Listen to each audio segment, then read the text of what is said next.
Let's talk about NFT. NFTs. My favorite new topic. I'm so obsessed too. I'm spending a ton of time on this in my own brain. So for people that don't know what NFTs are, right? Non-fungible tokens. These are one of the great parts about the whole crypto space, the blockchain space. Satoshi's white paper is that it was the first digital signature that you couldn't counterfeit. So think about what that means. You can make digital art that no one can counterfeit. And so all of a sudden, art gets its value from scarcity. And so the blockchain allows you to do that. So now we're going to see artists for the first time ever create art digitally, right? The great artists. They never did before. So you're going to sell digital art. You're going to actually take your phone. You're going to buy it. It's going to go down your phone. You're going to walk home and you're going to throw it up on a giant screen. And you're like, that's mine. No one else owns that thing. That's mine. And so we're going to have collectibles. They're going to create new collectibles. 100%. Right? There's going to be, instead of baseball cards that there's NBA Top Shop. They're so rare. Top it's Shop's happening blowing already. up all of a sudden. I'm looking at it every day. And so then there are going to be fractional things that get sold. Well, that's what's happening. The fractionalization of physical things is a game changer. The reason Michael Jordan's rookie card is going to $1 million. Because you can sell 100. Correct. Yes. Because Kenny and Stefan actually want it. I know they do. But they're not dropping $350,000 on a single sports card. Not yet. Not yet. Not yet. And I know them.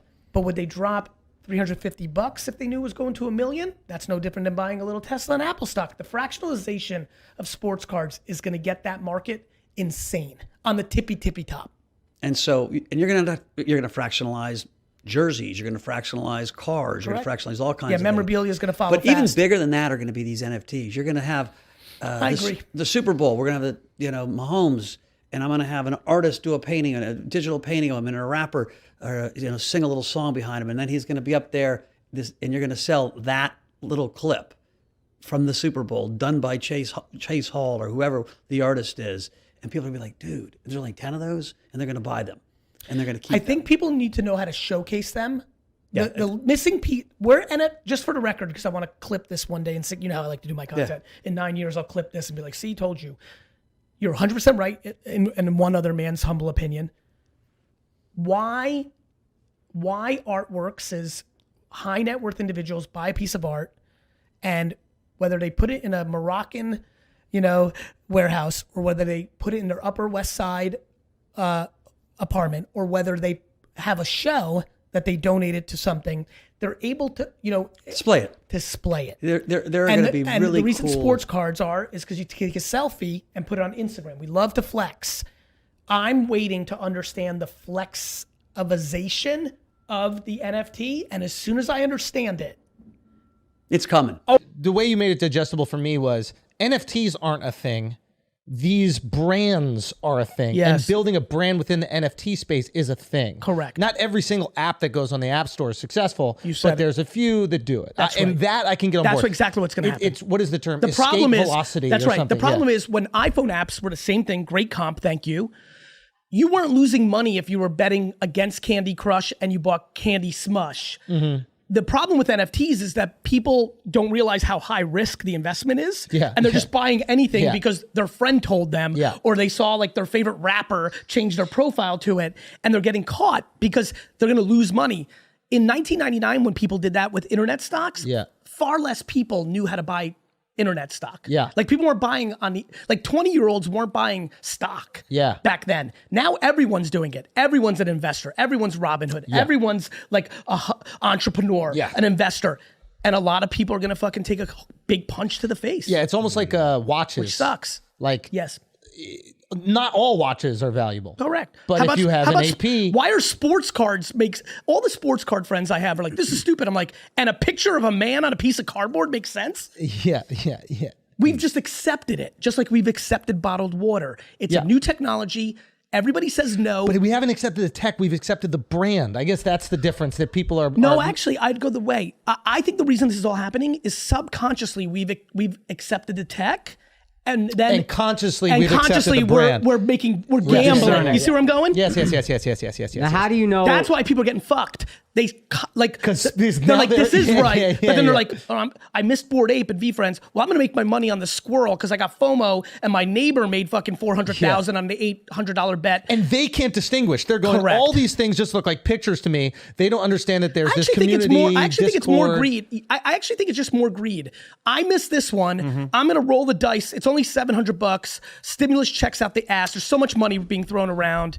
People got paid to stay at home. Real quick, but yes, of course it's greed. I guess what I'm trying to say is like the reason they're willing to take the risk on the squirrel is because it already happened on the VFriend and the Bored Ape and the World of and Women. It looks close enough. Yeah. Yes. If you actually research the Bored Ape and you research the community, but the Bored Ape would have research... been, VFriends would have been easy because you would have said, that dude has 25 years of straight success in business. Yeah. I'll make that bet. Bored Ape was hard. It was 4 anonymous founders. Yeah. But as you, to your point, 3 months after Bored Ape came out and they were they were expensive, 3, 4, 5 Ethereum, which is a lot less than 100 Ethereum. If you were watching, as I was, to your point, you could have been like, I'm going. That community's tight as a rock. This is the one. It's the Kith. It's the Palace. It's the Nike of this little moment. People using it as currency. They're posting, etc. So what are the markers for you in a good investment and a bad investment? The human behind it. Period. Yeah.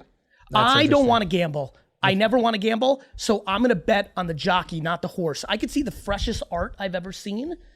And if I'm going to really write a check and go in and buy, I want to get a Zoom with the founder. And if she or he makes me feel like they're too much of an artist and don't have entrepreneurship, or they're just not capable, then I would be hesitant. Maybe I'll buy a couple because I, like the art and I just want to own it. But as an investment, I need to see who's driving the car to bet on it. Now, Bored Ape, you said was anonymous founders. It was. So how do you know you're not getting to see the human behind it? To the point, on Mint, I need what I just said. As I said just earlier, if you give me 100 days that I can watch it form, because look, Mark Zuckerberg was a first-time founder. Travis there's a lot of people that the Google founders were first-time founders. Like, I don't tend to bet on first-time founders because I want to, or I'll bet on a first-time founder that sold weed or CDs or blow pops as a kid. Show me like a hustle There's entrepreneur. a track record there. I'm like, okay, you're a salesperson. Right. So at least that gives you a prayer. Okay.